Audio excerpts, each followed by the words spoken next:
Why invest so much money into a place like this when we have other pressing needs? Tell us more about the GTDP and why the Kwame Nkrumah Mausoleum has received this facelift.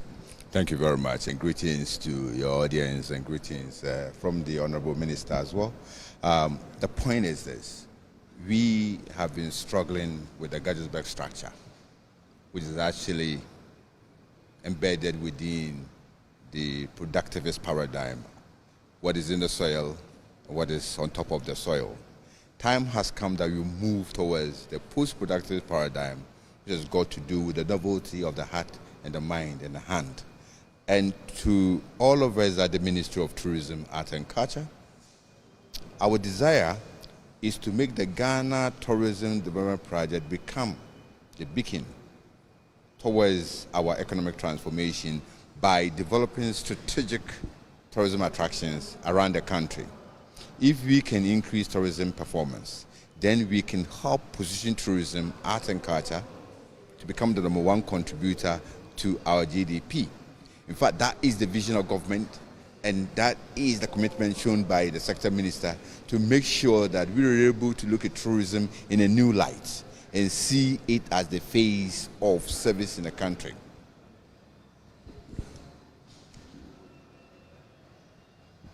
Right. So you paint such a beautiful picture of why this project was, started and what you hope to achieve from it. But then again, we know that there is a culture of bad maintenance, a culture of not creating self-sustaining enterprises. Just yesterday, we heard about 17 state-owned enterprises that are going to have their assets sold, and it's very disheartening to hear that. What is the proof that this investment is worth whatever grant we're receiving from the World Bank? And that we should know, because a lot of people think that this was done using our own funds. It's a World Bank grant that was given us, but whatever it is some form of investment. So how are we ensuring that it's worth our time, it's worth our money, and we don't come here 5 years, 10 years down the line and we bow our heads in shame again? You see, Ghana has 75% of all the slave edifices, in the world. We are part of the top 25 African countries with richness, and reality in biodiversity. Look, we have 539 kilometers coastline. Look at our conviviality, our friendship, the proverbial Ghanaian warmth, okay? These are some of the intangibles that we can actually put money on, make it become a competitive edge.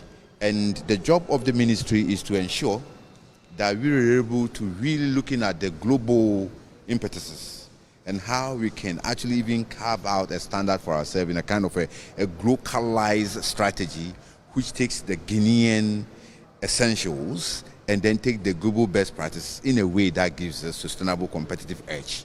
The job of the ministry and that of the commitment of the minister and the project coordinator is to ensure that we go beyond the traditional cocoa, the oil, and the gold that we have. All right.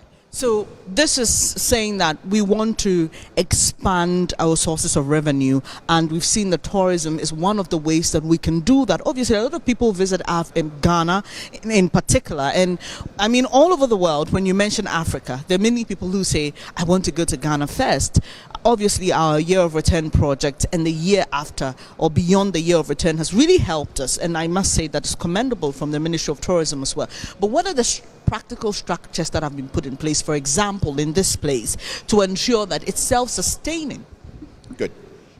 Anytime you get to a tourism site, you got a hard infrastructure and a soft component, because tourism, hospitality, art and culture is actually part of service. And when we talk about service, most often we talk about the 3 P's of service, which has got to do with the personnel, the process, and the physical, ambience or evidence. Now we have this infrastructure that you can look at. Our job is to make sure that the pearl, the oysters, the management is top-notch as well, so that we are able to delight our customers. And that is one thing that the Ghana Tourism Development Project is seeking to do, building capacity, making sure that people have the requisite skills, appropriate skills to be able to really attract new customers and create more value for even the existing customers. As you know, it costs 15 times more to attract a new customer. And if we can continue to deliver value on value and value, then we are sure that we are going to really make some money for the country. You talk about 1 million tourists coming in just last year. That gave us 2.5 billion US dollars. It's the job and the vision of the ministry to ensure that by 2025 we generate 5 billion US dollars.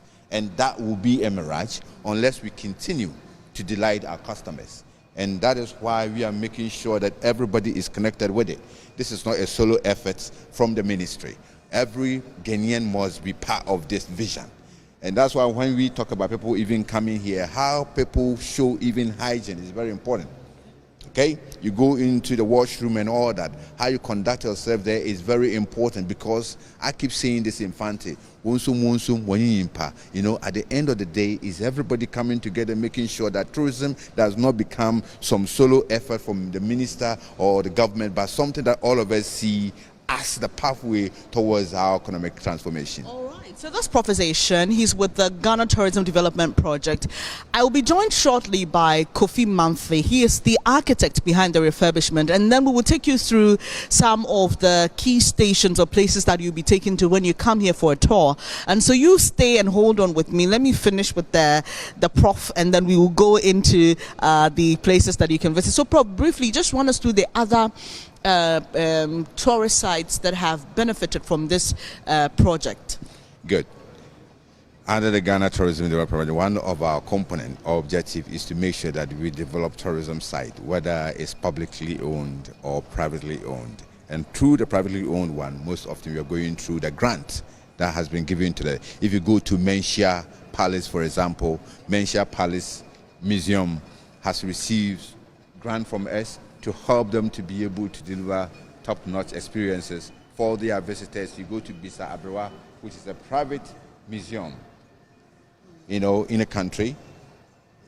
They have also received benefit from us. As I'm talking now, we are on the way of making sure that Kakum, Mole, and Shai become a top-notch global, you know, area for people to visit. So you go to Kintampo, View Waterfalls, you know, a lot of other places have actually benefited. Dance Paradise, a lot of places have benefited from this project. Why are we doing this? Because we know that when it comes to tourism, there must be attraction. And that attraction must be worth its salt so that people can go there over and over again. Right. Thank you so much, Prof. And we'll stay in touch. Thank you for speaking to us here on JoyNews. All right. Now, let me take you back to the entrance, right? I'm going to be engaging Kofi Manthe.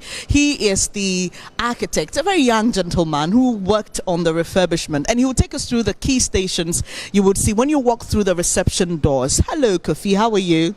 Nice to meet you. Nice to meet you too. All right. I mean, I'm already enjoying what I'm seeing here, to be honest with you. But just briefly run us through what we would experience once we walk in. What are the key things we see? And then later I'll ask what inspired your work. Okay. Thank you so much for the opportunity of representing my team. Once you walk in, you're going to come into the main receptive hall. You have your ticketing booth. The ticketing booth? Yes, which is on the left-hand side. And we have the view of his car, which is his first official vehicle as a Prime Minister. So people are allowed to come in, take pictures around the car, but please do not touch the car. From here, you could go through our exhibition hall, which is a platform to allow for expressive, educative, and informative displays. Let's go to it. Yeah. So that's the exhibition hall, okay, which allows for expressive, educative, and informative exhibitions. Today we have the Institute of African Studies, University of Ghana, Legon. They have been here. They'll be running for like a month. So they have exhibition on Nkrumah. He founded the institute in 1963. So it's open to the public, people who want to have expressive, displays. You can have artists coming through artwork, corporate bodies. So if I get you right, so this installation here will not be here forever. So even if you visited this place, say January 2023, I'm just using that as an example, even though it was open in July. If you visited this place, it meant that in about how many months you'd see a different installation? A month, you see a different installation. Yes. So you can keep coming here over and over again. You don't need to wait for 1 year. So this has pictures of the Osajefo and videos as well. Yes. And it also has some historic events that happened during his lifetime in relation to the institute. So the inauguration, some of the pictures being shared. You have pictures of the law school in Kwame Nkrumah University when it was established, the construction. So it's just a historical approach to some of the things he did during his lifetime. So when we opened, they were allowed to start. I'm sure from next month you have a different group here exhibiting. So from here, where next do we go? From here you should have your security access, which is a card that allows you through. People are only going to be allowed through with a security access. But we will go through this because we've been given protocol. So let's go through this. So after you get your ticket, that's what gives you the security access, right? Okay, so it's what? It looks like a card? Yes, it's a card. Okay. Mainly it will be handled by group leaders or tour guides. So you should go to the park with the aid of a tour guide. And then once you come onto the platform, everybody already knows. So far, everybody in Ghana is proud about the work we've put up here, and everybody knows that we have a gift shop, and then we have a double-level restaurant, which is the lower tier and then the upper tier. What are we likely to get at the gift shop? Everything in Nkrumah, everything in Ghana. I like that. Briefly summing it up. Okay, right. So we're taking you to the park, and I remember seeing this place as a young girl coming all the way from Akosombo to Accra. And then the fountain was, I'm told, well, it will start soon, right? Yes. All right. But you didn't do much work to this part of the park, because what it is what, looks to me as it was a few years ago. Still have the horn blowers. We refurbished the fountain, so we changed the tile system and everything, and then the water shooters. What has been added is now audiovisual, meaning you synchronizing water, sound, and visuals, light. Okay. So everything synchronizes together to create a beautiful effect. That's the difference now. Initially it was just water. So now you have the sound and then you have the visual. So it's really, really beautiful, especially in the evenings. All right. And I see some chairs under the trees here. Are we allowed to sit or? You are allowed to sit. Okay, great. So you have a restaurant, you have a gift shop, you have the fountain display with the phantom from and the horn blowers there, and as usual, you have the burial site, right, as well? Yeah, so you have the mausoleum, which is his original burial site, and then we have the introduction of the Freedom Wall, which is the expressional point for Dr. Nkrumah, and then we have the museum expansion, and then we have the museum. Okay. So there's a museum expansion, which is the newest addition. Yes. Right? Okay, so what are we likely to see there if somebody has already come here and seen the museum already? So that also has an audiovisual hall. So this means that you have LED screens displaying digital imagery of Dr. Nkrumah. You have his audio, you have his speeches being played in the background, and then you have imprints of his speeches on the wall. Okay. So you walk through, it's a very cozy environment. You walk through like a tunnel effect. You go to the top, which is the apex of the tunnel.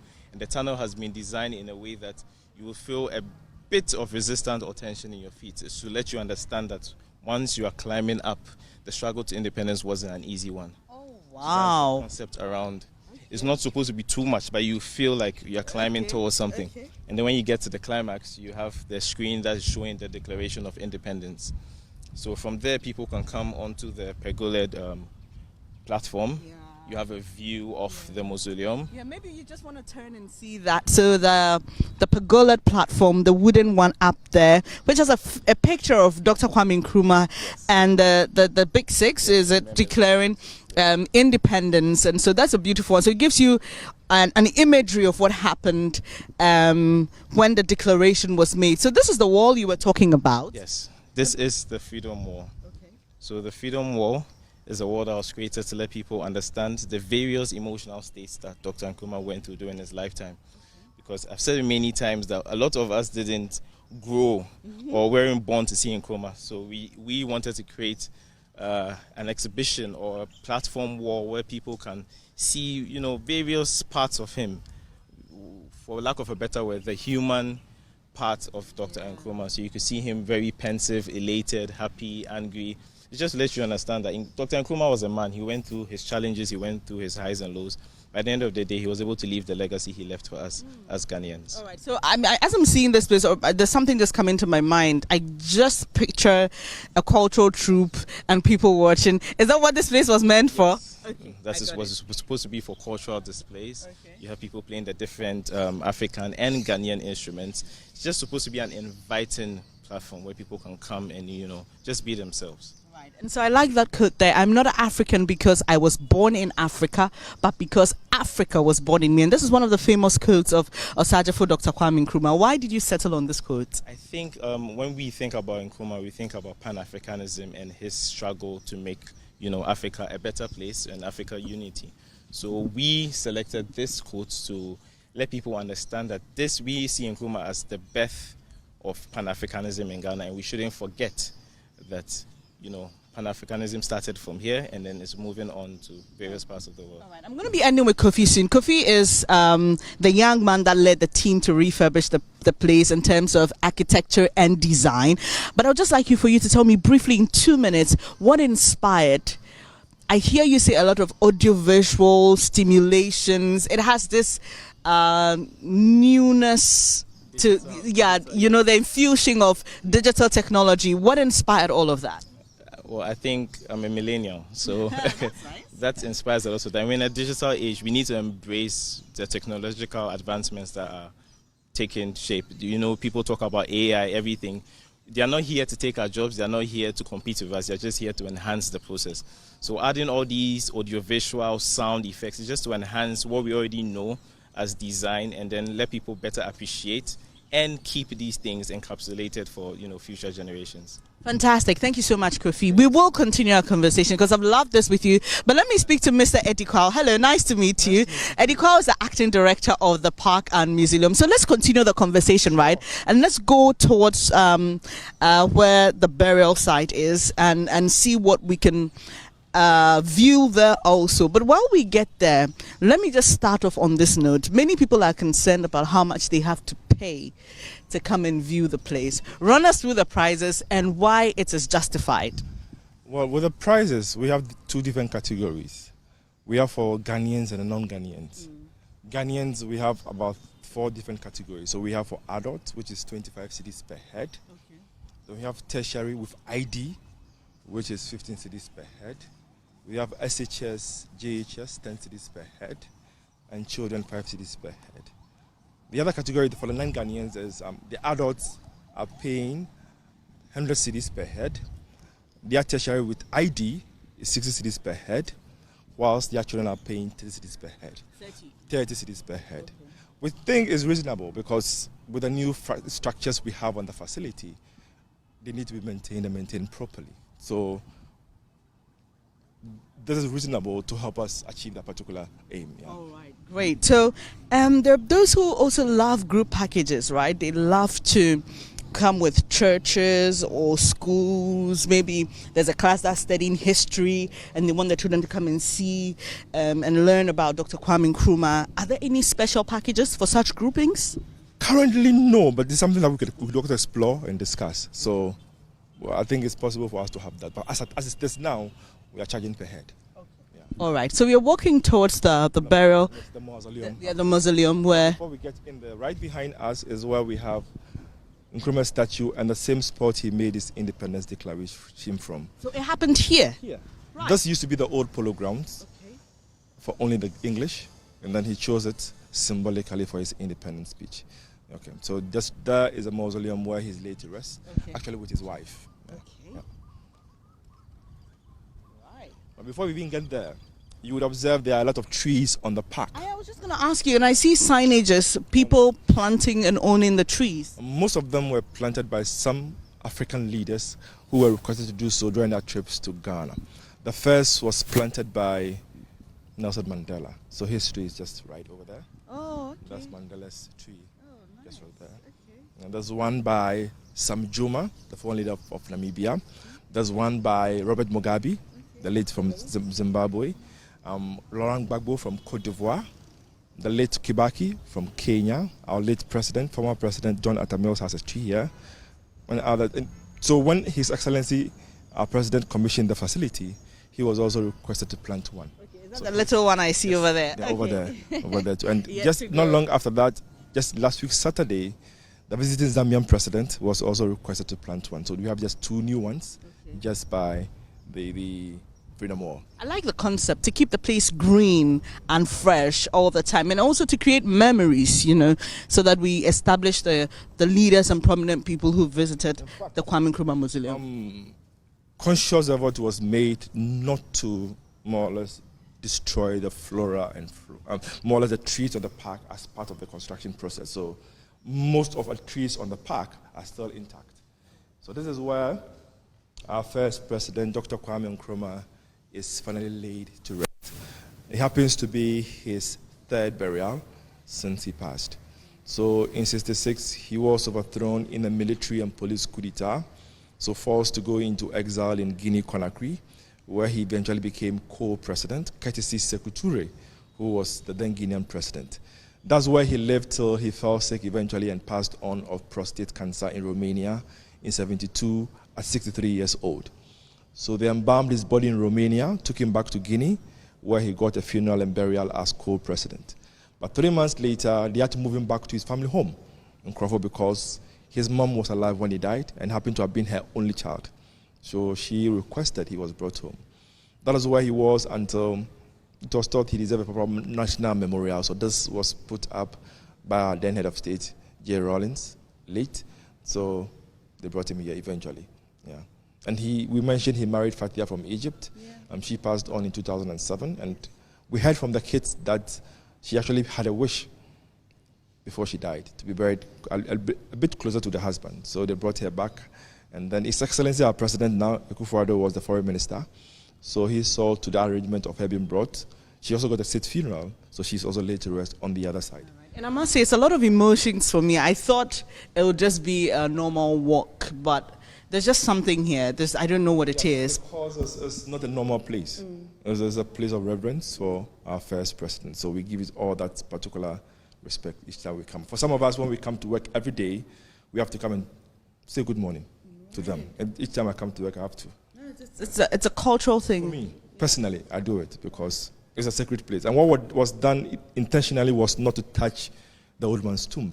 Okay. Nothing was done here to touch it. Okay. Except that Fatia's tomb the tombstone was just redone.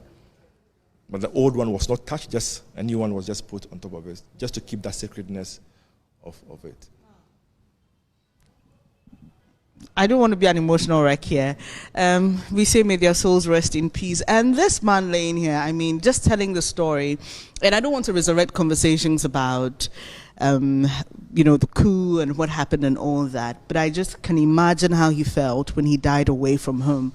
The country he loved so much and literally gave his life for. And that's why we're here to honor him. And that's why this mausoleum is here. That's why this beautiful structure and facility has been put together. If you just joined us this morning, we're coming to you from the refurbished Kwame Nkrumah Mausoleum and Memorial Park. We've gone through the beautiful reception, what is there for you to see. And I must say, the washrooms are world class. Okay, so don't worry about a place of convenience. When you come here, all that has been catered for. Trust me, you can sleep there. I'm being very honest. We don't have enough time to go all the way back to show it to you. I wish I could. But this morning I've been speaking to Professor Ishen, who's with the Ghana Tourism Development Project, and also the young Kofi Mamfe, who is with a team of architects and designers who put the place together. And what they've done is to give you a very audio-visual experience. So beyond you having a tour guide like Mr. Kwao has been doing, running you through what happens here, you have the opportunity to watch some of Osagyefo's videos. There's visual stimulation at the fountain. You'd hear him when you go up to the place where yeah, you know, where they show you the Declaration of Independence. So it's a beautiful experience. And what I love, Mr. Kwao, is the exhibition installment at the reception. And Kofi was telling me that it's going to be changing. So if you can choose to visit here every month. It's quite a relaxing environment in Accra. It's a park, right? But just let me find out, are people allowed to come in maybe just to relax? They may say that I've had a tour maybe so many times. I just want to come here and just cool off. It's a very beautiful place. It's open to the public, actually. There are some who come and would say, I'm not here for a tour, I'm just coming to relax. But they still have to pay. They still have to pay anyway. So they just come with their books and then they are sitting them somewhere on the tree just reading. So not just for the tour, but for other reasons too, based on what you wish to do. Yeah. So just walk us through this point. So that is the main museum gallery. What Kofi talked about earlier is that you're not allowed to film there. Not to film that way. We can have a look inside without filming inside. Okay. So that's the main museum gallery where we have his pictures and some of his personal stuff, such as his official desk as president of Ghana. We have his pen he used to write with, and the casket in which he was laid in when he died for 20 years on public display, which is metallic, and others, his family photos and others. We have there. So Kofi mentioned the audiovisual gallery. So we could have a look inside. All right, okay, sure. The cameras may not be They allowed. may not, all right. So I'm sorry. When I'm done with my audience, then I'll give myself that treat. So you can just come and pay. For Ghanaian adults, is how much? 25 cedis. Please, just, come here and come and bring the kids along. Let them see, let them know, let them learn Ghana. Because for many of us, we didn't experience Dr. Kwame Nkrumah. So we need to learn about him and what he stood for, because many people outside this country actually cherish him a lot. And it will be sad to see that we don't hand over to the generation the joy of knowing that Nkrumah belongs to us, as Ghanaians. There's one question I must ask you, though. Why is the head off the statue? And why didn't we put it back on during the refurbishment? So that was one of his statues, which was made after independence. Originally, it was a complete statue, just like we saw earlier there. And this used to stand in front of our old parliament building, just across the street.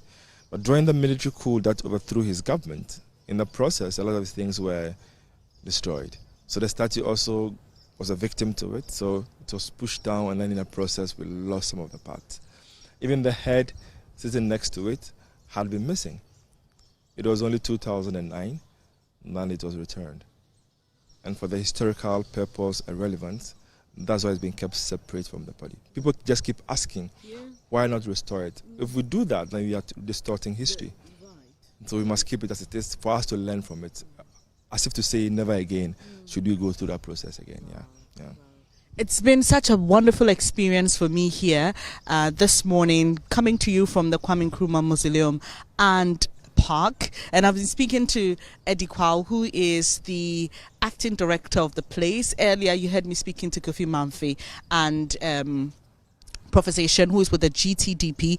But I see some chairs over there, right? Are people allowed to come in with their own food? So that's our picnic area. Great. Most of our guests to the park are actually schools and kids. Most come with their lunch packs, prepared meal. So after their tour, that is where they sit to have their lunch and their meal. So it's a picnic area for our guests. Right. Yeah. Right. Wonderful. So you heard it for yourselves, okay? Just bring the kids. I've already seen people touring the place, and this morning I've seen a couple of people and I'm seeing some others. I'm just trying to see if I could just get a word or two from them, just to briefly tell me what inspired their visit and how they've been enjoying the place so far, and then we can wrap it up from here so that you can come and continue the enjoyment. Hello, please come closer to me. Hello, please can you stand just by me? I'm good. How are you? What's your name? Hi, I'm Professor Avery Caldwell from San Diego State University in San Diego, California, USA. All right, great. And you are? I'm Alira, his daughter. Great. It's great to have you here. So why did you come to Ghana and why are you here today? Well, I'm doing some research on the Adinkra symbols throughout Ghana, and to understand the significance in the culture, to understand the symbols that are in northern region, Volta region.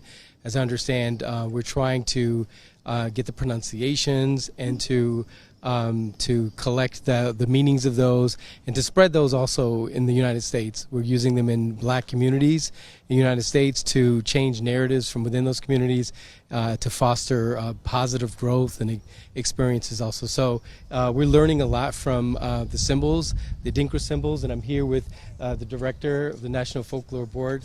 Okay. Hello, ma'am. Great to have you here. Thank you. All right. And are you with the team as well? Yes. What's your name? Tasia. Tasia. Nice to meet all of you, but I'd like to find out particularly from you. We are the Kwame Nkrumah Mausoleum and Park. Have you heard about Kwame Nkrumah before, and what have you learned and your general impressions about the place? Well, we just got here, but I've definitely seen a lot of culture within this place. It's very beautiful, and there's lots of memories and deep meanings everywhere, and it's just a very great place. But did you know Kwame Nkrumah before? No, I did So not. it's your first time hearing about him? This is, yeah. Okay. What about you? Yeah, I didn't know before, but I've just seen a lot of community and unity while being here. Everyone has been so welcoming and informative. It's just been a beautiful experience so far, especially seeing all the Adinkra symbols everywhere and learning more about that has been really, really fun.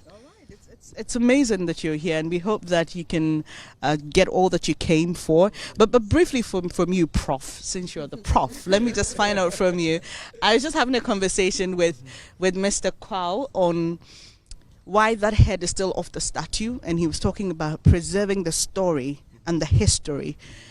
For you, what are your general impressions about places like this, especially from Africans, as we make a decision to tell the stories from our perspective and keeping history intact? Just your general thoughts on that. Oh, I think that's highly important. In fact, that's what we're trying to do in the United States and the black communities also, is to tell our stories from within, because we know that the colonizers have their stories, and their stories have been the dominant stories, and we want to change that. So I believe the culture, the African culture, telling those stories, preserving those histories is highly important, and it enriches not only the citizens of today, but tomorrow as well.